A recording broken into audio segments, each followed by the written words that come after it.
were certain Jim Crow laws, courtroom situations, and slavery laws that took place. But of course, you know, it's obvious that there were differences, but some of the vestiges of slavery in the form of rules and so forth still exist today.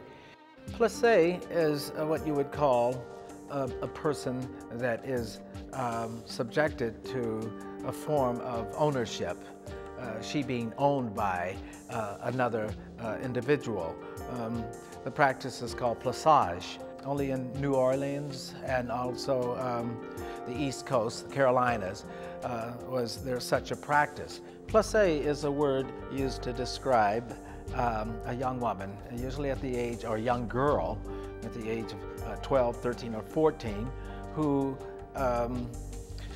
whose life has been sort of arranged for her in the form of a marriage to an owner, a slave master, or just a very rich person or a very strange person. Her mother or grandmother would be paid in either money or land or some way, and she would become the property of this person who enjoys, you know, owning another individual to parade around like one would wear jewelry.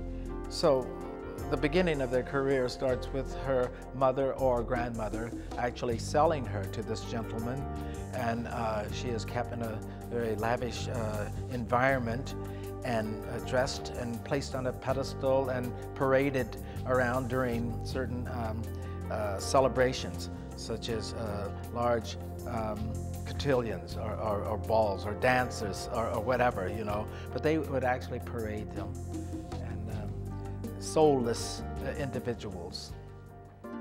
The old rusty mirror spat back an image of two refugees entwined amidst the same evils. Mariah is dressing young Eve as if in preparation for a sacrificial event. The older woman expresses no remorse. All women, no matter what their status in life, experience the same subjugation to the whims of a man's pleasure.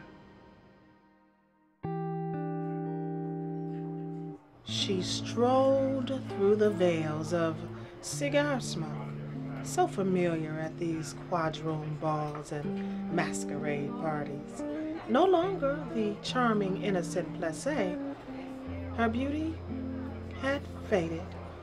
Her ex-lover said her race was ape-like, but it was he that acted like an animal during their sexual encounters. Passing the heavily decorated people, she presented herself in two forms, one as a primate, the other her adorned self. Was it sarcasm or was it an entice? She had learned exoticism and how to attract a certain type of man. The evening wore on. Bodies of all shapes and sizes began to dissolve in swirls of marbled colors blending into each other.